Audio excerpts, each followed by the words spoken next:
You may know the more obvious understandings of the Buddha's middle path approach, which is basically everything in moderation and taking the Goldilocks approach with things, such as not eating too much or too little, but just enough, right? But what if there were deeper layers to the profound middle path teaching that you were not aware of? In this video, we will talk about those deeper meanings that have been kept hidden from humanity until now. Firstly, let us tackle how the middle path relates to time. The past is infinite, and so is the future. And these are the times our minds like to take us on journeys to and obsess about. Not letting the past go and worrying about the future are tunes that each human is so familiar with.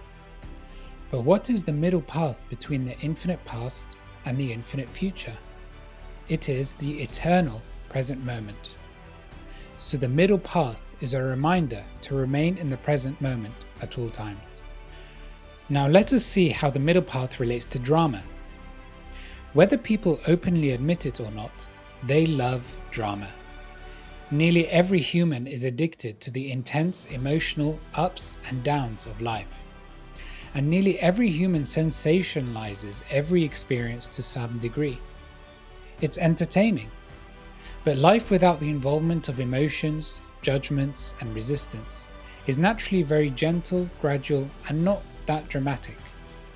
But to the mind, natural life is too boring. The mind wants constant stimulation and drama, and so it creates it.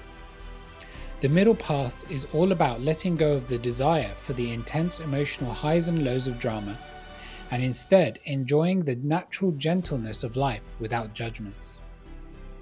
It is about experiencing life completely objectively. To experience life objectively and not subjectively, you must remove the subject from the equation, which is the idea of there being a you. By removing the idea of an individual you, there is no one left to feel any emotional highs or lows. There is just natural, gentle life flowing through your being. Being without emotion may initially seem like you would be lifeless and robotic, and you wouldn't be human. This so-called human aspect that feels it would be dead without any emotions, that's what's known as your ego, and that is what creates your constant emotional highs and lows. Choosing the middle path is not an easy decision. It requires a permanent letting go of drama, and so would require a permanent ego death. There will come a time in every soul's journey where it has had enough of the intensity of emotions and would genuinely prefer to take the middle path. Before that moment, there may not be much desire to let go of all the drama yet. Another meaning of the middle path relates to your involvement with the illusion of life. Before awakening, you are fully immersed in the illusion, believing it's real and nothing else exists outside of it.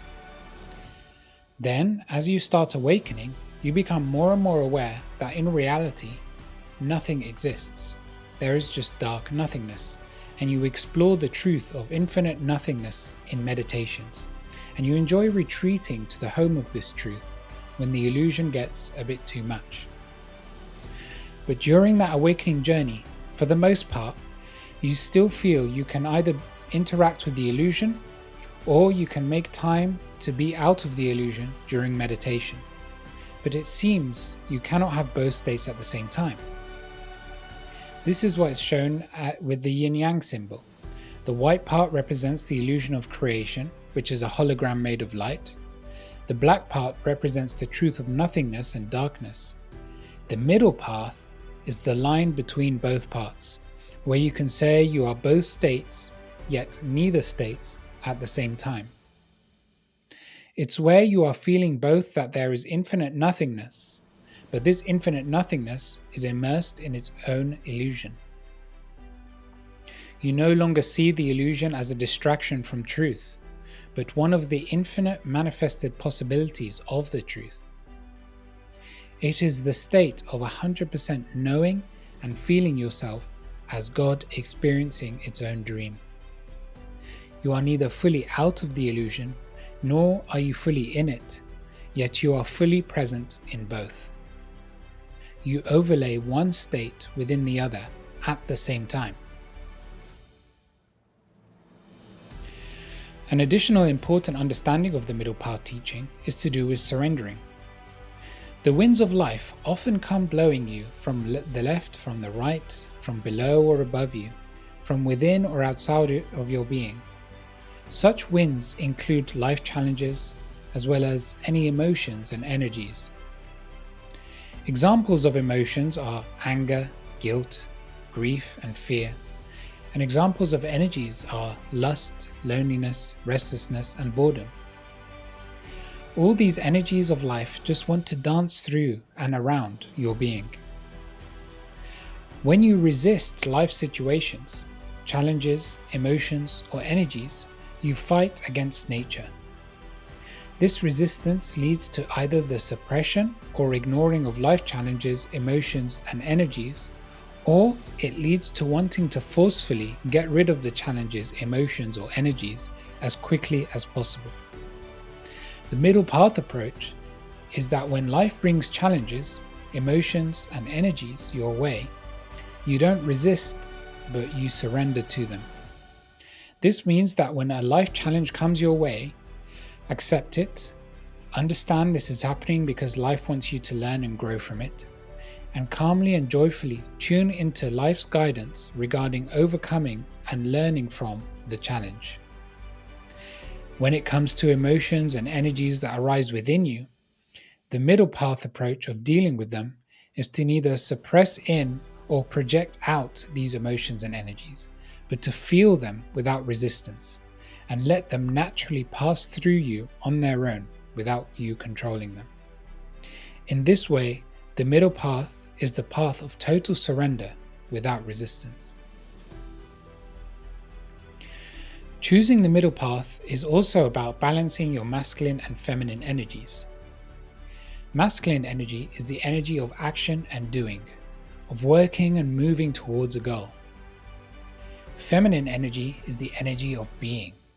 It's about immersing yourself in the experience of the now as much as possible. Most humans are imbalanced one way or another at any point in time. If the masculine energy is more dominant within you, you will be relatively restless and doing a lot of actions to achieve as much as possible in life, and you will often try to control life in order to meet your goals. If the feminine energy is more dominant within you, you will be relatively emotional and have a victimhood mentality, and you will generally not do many of the actions that life wants you to do. A balanced individual will generally rest in their natural feminine state, but when life wants them to take some sort of action, they take it, under the guidance of only the present moment. The middle path is all about unifying the masculine and feminine energies within you, where you cannot say you are either masculine or feminine, yet you can also at the same time say that you are both masculine and feminine. A final secret layer of the middle path teaching is about the third eye. Your third eye gives you the ability to explore the higher dimensions and tune into your intuition and extra senses. It allows you to see the truth beyond the illusion. It also gives you the ability to experience anything you want through your imagination. An interesting way to represent the third eye is through a Venn diagram of 3 circles. Each circle of the Venn diagram represents one of your eyes. There are your 2 physical eyes, and then there is your third eye in between them.